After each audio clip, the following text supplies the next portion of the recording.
गौरी पुत्र गणेश भगवान की जय। राधे कृष्ण भगवान की जय। ओम नमः शिवाय। नमस्कार प्रिय भक्तजनों, स्वागत है आप सभी का आपके अपने YouTube चैनल खुशी ज्ञान सागर में।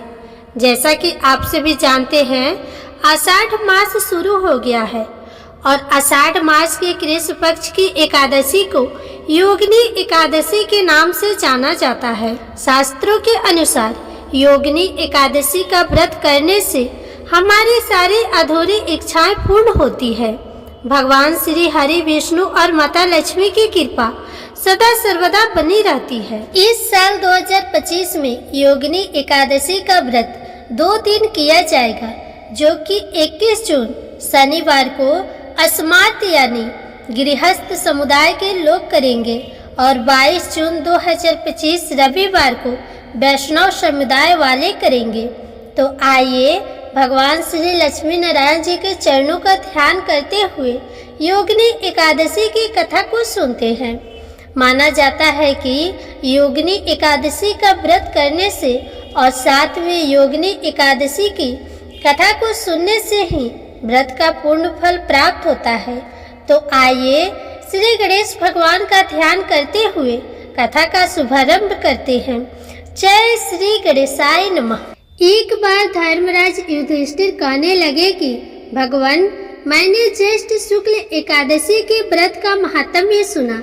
आप कृपया आषाढ़ कृष्ण एकादशी की कथा सुनाइए। इसका क्या नाम है, महात्म्य क्या है, यह भी बताइए। श्री कृष्ण कहने लगे कि हे राजन, आषाढ़ कृष्ण एकादशी का नाम योगिनी है। इसके व्रत से समस्त पाप नष्ट हो जाते हैं। यह इस लोक में भोग और परलोक में मुक्ति देने वाली है। यह तीनों लोकों में प्रसिद्ध है।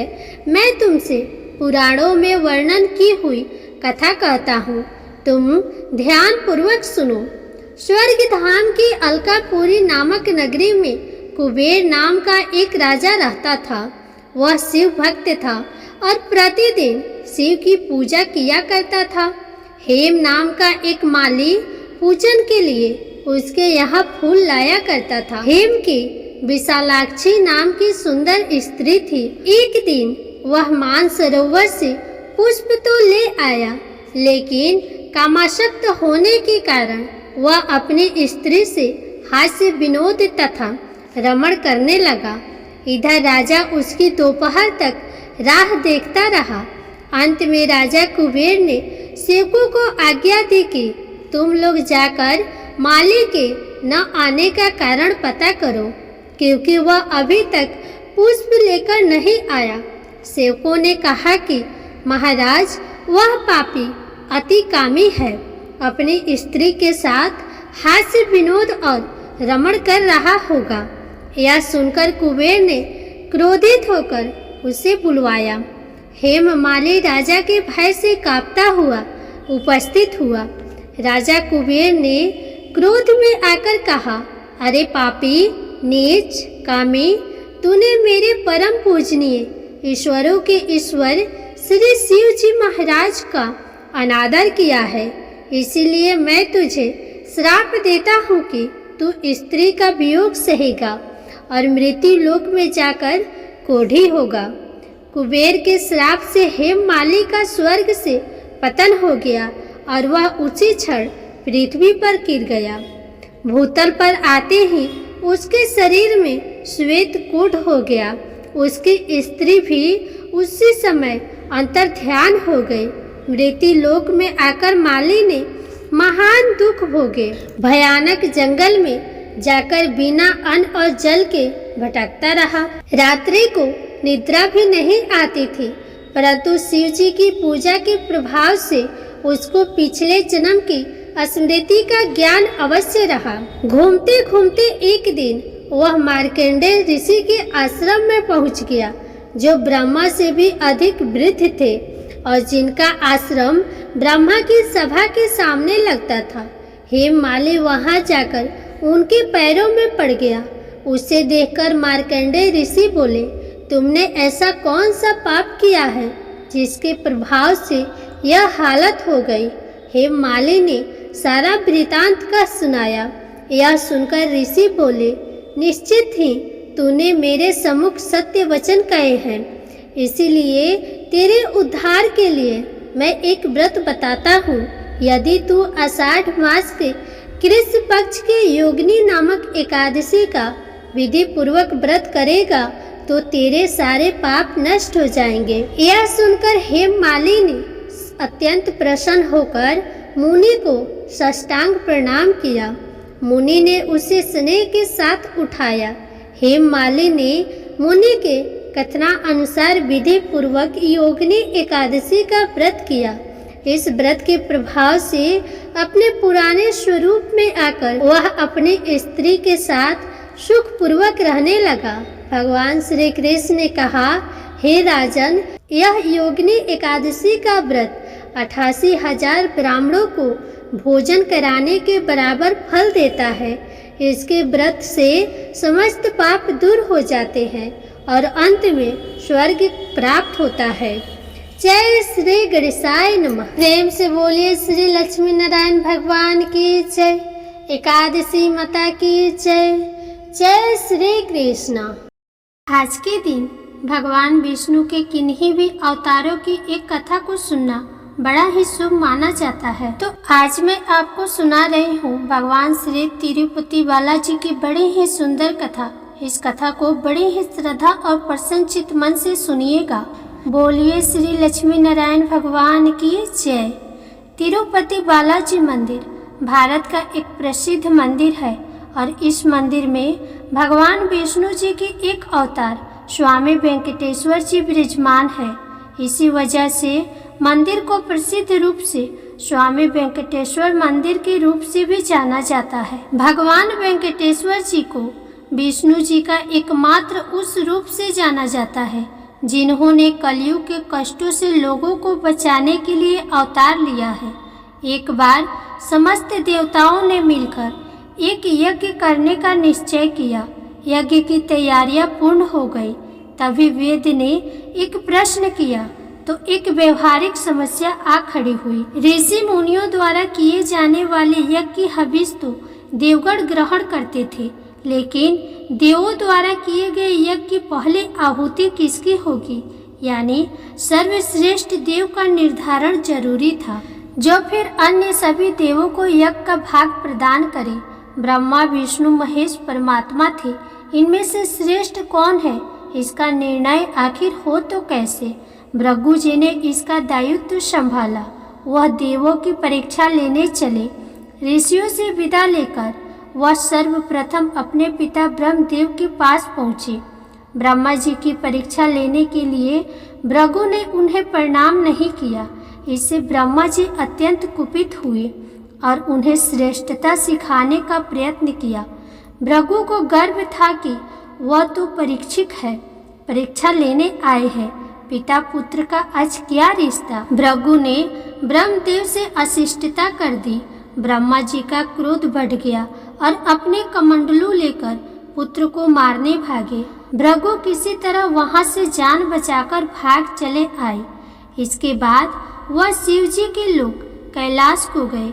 भृगु ने फिर से धृष्टता की, बिना कोई सूचना का शिष्टाचार दिखाए या शिवगणों से आज्ञा लिए सीधे वहां पहुंच गए जहां शिव जी माता पार्वती के साथ विश्राम कर रहे थे। आए तो आए, साथ ही अशिष्टता का आचरण भी किया। शिव जी शांत रहे पर भृगु ना समझे। शिव जी को क्रोध आया तो उन्होंने अपना त्रिशूल उठाया तो भृगु वहां से भी भागे। अंत में वह भगवान विष्णु के पास क्षीर सागर पहुँचे। श्री हरि शेष शैया पर लेटे निद्रा में थे और देवी लक्ष्मी उनके चरण दबा रही थी। महर्षि भृगु 2 स्थानों से अपमानित करके भगाए गए थे। उनका मन बहुत दुखी था। विष्णु जी को सोता देख उन्हें ना जाने क्या हो गया और उन्होंने विष्णु जी को जगाने के लिए उनकी छाती पर एक लात जमा दी।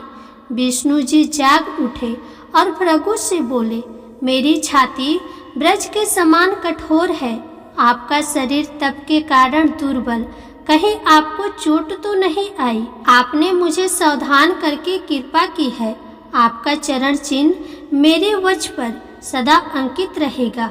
भृगु को बड़ा आश्चर्य हुआ। उन्होंने तो भगवान की परीक्षा लेने के लिए ये अपराध किया था, परंतु भगवान तो दंड देने के बदले मुस्कुरा रहे थे। उन्होंने निश्चय किया कि श्री हरि जैसी विनम्रता किसी में नहीं।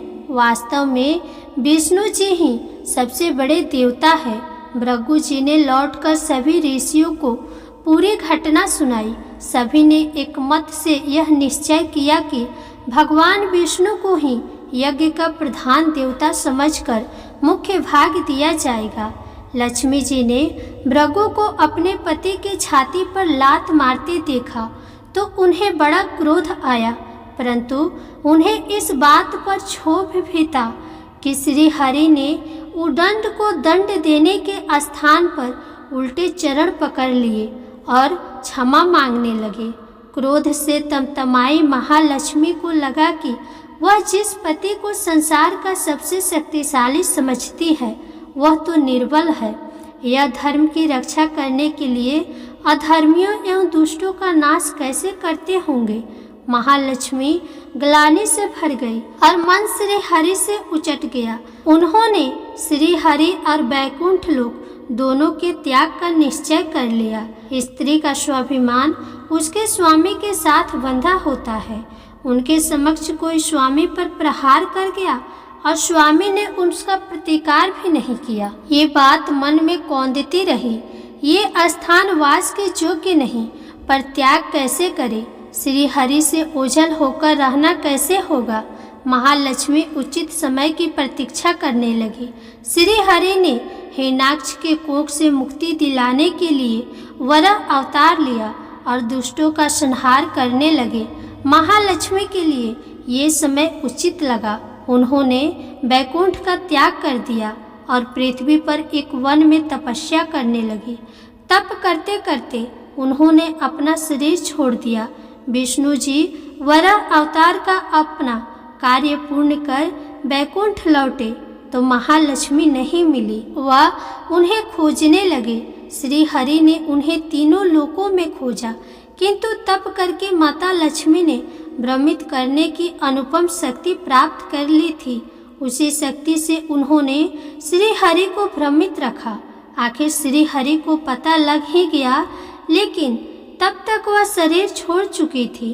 दिव्य दृष्टि से उन्होंने देखा कि लक्ष्मी जी ने चोल राज के घर में जन्म लिया है। श्री हरि ने सोचा कि उनकी पत्नी ने उनका त्याग सामर्थ्यहीन समझने के भ्रम में किया है, इसलिए वह उन्हें पुनः प्राप्त करने के लिए अलौकिक शक्तियों का प्रयोग नहीं करेंगे।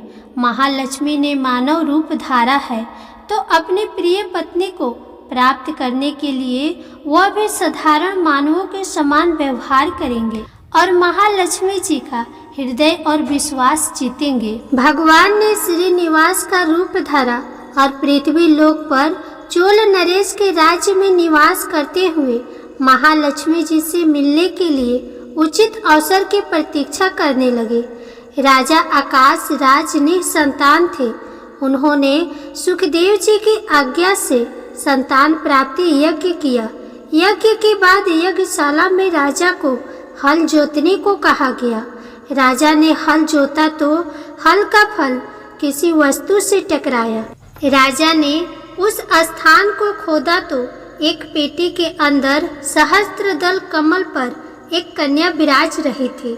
वह महालक्ष्मी जी थी। राजा के मन की मुराद पूरी हो गई थी, क्योंकि कन्या कमल के फूल में मिली थी, इसलिए उनका नाम रखा गया पद्मावती। पद्मावती नाम के अनुरूप ही रूपवंती और गुणवंती थी। साक्षात लक्ष्मी जी का अवतार पद्मावती विवाह के योग्य हुई। एक दिन वह बाग में फूल चुन रही थी। उस वन में बालाजी यानी कि श्रीनिवास जी आखेट के लिए आए थे। उन्होंने देखा कि एक हाथी एक युवती के पीछे पड़ा है और उसे डरा रहा है। राजकुमारी के सेवक भाग खड़े हुए। श्रीनिवास जी ने तीर चलाकर हाथी को रोका और पद्मावती की रक्षा की। श्रीनिवास और पद्मावती ने एक दूसरे को देखा और एक दूसरे पर मोहित हो गए। दोनों के मन में परस्पर अनुराग पैदा हुआ, लेकिन दोनों बिना कुछ कहे अपने अपने घर वापस लौट गए। श्रीनिवास जी घर तो लौट आए, लेकिन मन पद्मावती में ही बस गया। वह पद्मावती का पता लगाने के लिए उपाय सोचने लगे। उन्होंने ज्योतिषी रूप धरा और भविष्य वाचने के बहाने पद्मावती को ढूंढने निकले। धीरे धीरे ज्योतिषी श्रीनिवास की ख्याति पूरे चोल राज्य में फैल गई। पद्मावती के मन में भी श्रीनिवास के लिए प्रेम हुआ था। वह उनसे मिलने को व्याकुल थी, किंतु कोई पता ठिकाना न होने के कारण उनका मन चिंतित था। इस चिंता और प्रेम विरह में उन्होंने भोजन, श्रृंगार आदि का त्याग कर दिया। इसके कारण उनका शरीर कृशकाय होता चला गया। राजा से ही पुत्री की ये दशा देखी नहीं जा रही थी। वह चिंतित थे। ज्योतिषी की प्रसिद्धि की सूचना राजा को भी हुई। राजा ने ज्योतिषी श्रीनिवास को बुलाया और सारी बात बताकर अपनी कन्या की दशा का कारण बताने को कहा। श्रीनिवास राजकुमारी का हाल समझने पहुँचे तो पद्मावती को देखकर प्रसन्न हो गए। उनका उपक्रम सफल रहा। उन्होंने पद्मावती का हाथ अपने हाथ में लिया। कुछ देर तक पढ़ने का स्वयं करने के बाद बोले, महाराज, आपकी पुत्री प्रेम के विरह में जल रही है। आप इनका शीघ्र ही विवाह कर दें तो स्वस्थ हो जाएंगे। पद्मावती ने अब श्रीनिवास की ओर देखा। देखते ही पहचान लिया। उनके मुख पर प्रसन्नता के भाव आए और वह हंसी। काफी दिनों बाद पुत्री को प्रसन्न देख राजा को लगा कि ज्योतिषी का अनुमान बिल्कुल सही है। राजा ने श्रीनिवास जी से पूछा, ज्योतिषी महाराज, यदि आपको ये पता है कि मेरी पुत्री प्रेम के विरह में पीड़ित है, तो आपको ये भी सूचना होगी कि मेरी पुत्री को किससे प्रेम है। उसका विवाह करने को मैं तैयार हूँ। आप उसका परिचय दें। श्रीनिवास जी ने कहा, आपकी पुत्री एक दिन वन में फूल चुनने गई थी। एक हाथी ने उन पर हमला किया तो आपके सैनिक और दासियां भाग खड़ी हुई। राजकुमारी के प्राण एक धनुधर ने बचाए थे। राजा ने कहा कि हाँ, मेरे सैनिक ने बताया था कि एक दिन ऐसी घटना हुई थी। एक वीर पुरुष ने उसके प्राण बचाए थे, लेकिन मेरी पुत्री के प्रेम से उस घटना का क्या तात्पर्य है। श्रीनिवास जी ने कहा, आपकी पुत्री को अपनी जान बचाने वाले उसी युवक से प्रेम हुआ है। राजा के पूछने पर श्रीनिवास जी ने कहा, वो कोई साधारण युवक नहीं है, बल्कि शंख चक्रधारी स्वयं भगवान विष्णु है। इस समय बैकुंठ को छोड़कर मानव रूप में श्रीनिवास के नाम से पृथ्वी पर भ्रमण कर रहे हैं। आप अपनी पुत्री का विवाह उनसे करें, मैं इसकी सारी व्यवस्था करा दूंगा। ये बात सुनकर राजा प्रसन्न हो गए कि स्वयं भगवान विष्णु उनके जमाई बनेंगे। श्रीनिवास और पद्मावती जी का विवाह तय हो गया। श्रीनिवास रूप में श्री हरि ने सुखदेव के माध्यम से समस्त देवी देवताओं को अपने विवाह की सूचना भिजवा दी।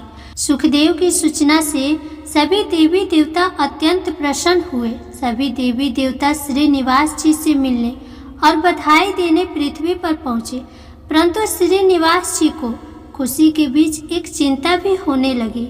देवताओं ने पूछा, भगवान, संसार की चिंता हरने वाले आप इस उत्सव के मौके पर इतने चिंतित क्यों हैं? तब श्रीनिवास जी ने कहा, चिंता की बात है धन का अभाव। महालक्ष्मी ने मुझे त्याग दिया है, इस कारण मैं धनहीन हो चुका हूँ। स्वयं महालक्ष्मी ने तब से शरीर त्याग मानव रूप लिया है और पिछली स्मृतियों को गुप्त कर लिया है। इस कारण उन्हें ये सूचना नहीं है कि वह महालक्ष्मी का ही स्वरूप है। वह तो स्वयं को राजकुमारी पद्मावती ही मानती है। मैंने निर्णय किया है कि जब तक उनका प्रेम पुनः प्राप्त नहीं करता, अपनी माया का उन्हें आभास नहीं कराऊंगा। इस कारण मैं एक साधारण मनुष्य का जीवन व्यतीत कर रहा हूँ। राजा की पुत्री से शादी करने और घर बसाने के लिए धन, वैभव और ऐश्वर्य की जरूरत है। वह मैं कहाँ से लाऊं? स्वयं नारायण को धन की कमी सताने लगी। मानव रूप में आए प्रभु को भी विवाह के लिए धन की आवश्यकता हुई। यही तो ईश्वर की लीला है। जिस रूप में रहते हैं उस रूप की योनि के सभी कष्ट सहते हैं। श्री हरि विवाह के लिए धन का प्रबंध कैसे हो, इस बात से चिंतित है। देवताओं ने जब यह सुना तो उन्हें आश्चर्य हुआ। देवताओं ने कहा, कुबेर आवश्यकता के बराबर धन की व्यवस्था कर देंगे। देवताओं ने कुबेर का आवाहन किया तो कुबेर जी प्रकट हुए। कुबेर ने कहा, ये तो मेरे लिए प्रसन्नता की बात है कि आपके लिए मैं कुछ कर सकूं। प्रभु, आपके लिए धन का तत्काल प्रबंध करता हूँ। कुबेर का कोप आपकी कृपा से ही रक्षित है। तब श्री हरि जी ने कुबेर जी से कहा, यक्षरायुष, आपको भगवान भोलेनाथ ने जगत और देवताओं के धन की रक्षा का दायित्व सौंपा है। उसमें से धन मैं अपनी आवश्यकता के हिसाब से लूँगा, लेकिन मेरी एक शर्त है। ये सुनकर सभी देवता आश्चर्य में पड़ गए। श्री हरि ने कहा, ब्रह्मा जी और शिव जी साक्षी रहे। कुबेर से धन ऋण के रूप में लूँगा, जिसे भविष्य में ब्याज सहित चुकाऊंगा। श्री हरि की बात से कुबेर समेत सभी देवता विस्मय में एक दूसरे को देखने लगे। कुबेर बोले, भगवान, मुझसे कोई अपराध हुआ तो उसके लिए क्षमा कर दें, पर ऐसी बात ना कहें। आपकी कृपा से विहीन होकर मेरा सारा कोष नष्ट हो जाएगा। श्री हरि ने कुबेर को निश्चिंत करते हुए कहा, आपसे कोई अपराध नहीं हुआ है। मैं मानव की कठिनाई का अनुभव करना चाहता हूँ। मानव रूप में उन कठिनाइयों का सामना करूँगा जो मानव को आती है। धन की कमी और ऋण का बोझ सबसे बड़ा है। कुबेर ने कहा, प्रभु, यदि आप मानव की तरह ऋण पर धन लेने की बात कर रहे हैं तो फिर आपको मानव की तरह ये भी बताना होगा कि ऋण चुकाएंगे कैसे।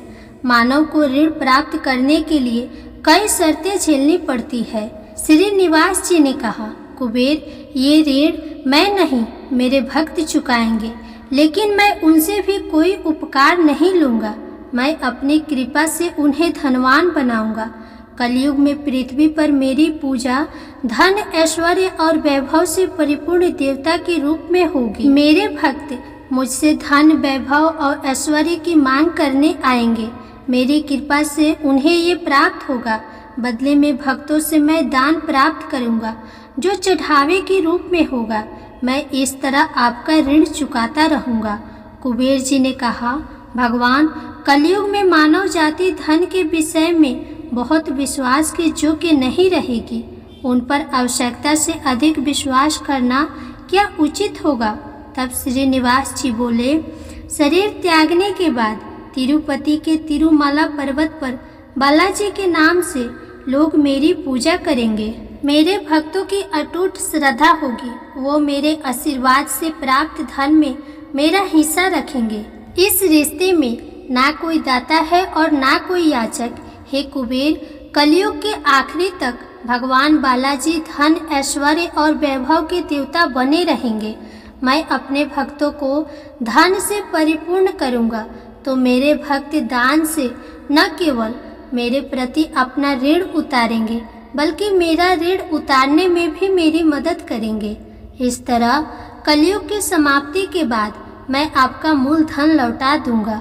कुबेर जी ने श्री हरि द्वारा भक्त और भगवान के बीच ऐसे रिश्ते की बात सुनकर उन्हें प्रणाम किया और धन का प्रबंधन कर दिया। भगवान श्रीनिवास जी और कुबेर के बीच हुए समझौते के साक्षी स्वयं ब्रह्मा और शिव जी हैं। दोनों वृक्ष रूप में साक्षी बन गए। आज भी पुष्कर रेड़ी के किनारे ब्रह्मा और शिव जी बरगद के पेड़ के रूप में साक्षी बनकर खड़े हैं। ऐसा कहा जाता है कि निर्माण कार्य के लिए स्थान बनाने के लिए इन दोनों पेड़ों को जब काटा जाने लगा तो इनमें से खून की धारा फूट पड़ी। पेड़ काटना बंद करके उसकी देवता की तरह पूजा होने लगी। श्रीनिवास जी और पद्मावती जी का विवाह पूरे धूमधाम से हुई, जिसमें सभी देवतागण पधारे। भक्त मंदिर में धन देकर भगवान पर चढ़ा ऋण उतार रहे हैं, जो कलयुग के अंत तक जारी रहेगा। बोलिए श्री लक्ष्मी नारायण भगवान की जय। बोलिए श्री तिरुपति बालाजी की जय। जय श्री कृष्णा, राधे राधे। प्रिय भक्तजनों, अगर आपको यह कथा तनिक भी पसंद आई होगी तो प्लीज वीडियो को लाइक करके शेयर करें और कमेंट में श्री लक्ष्मी नारायण भगवान की जयकारा जरूर लगाएं। साथ ही चैनल को सब्सक्राइब भी कर दें।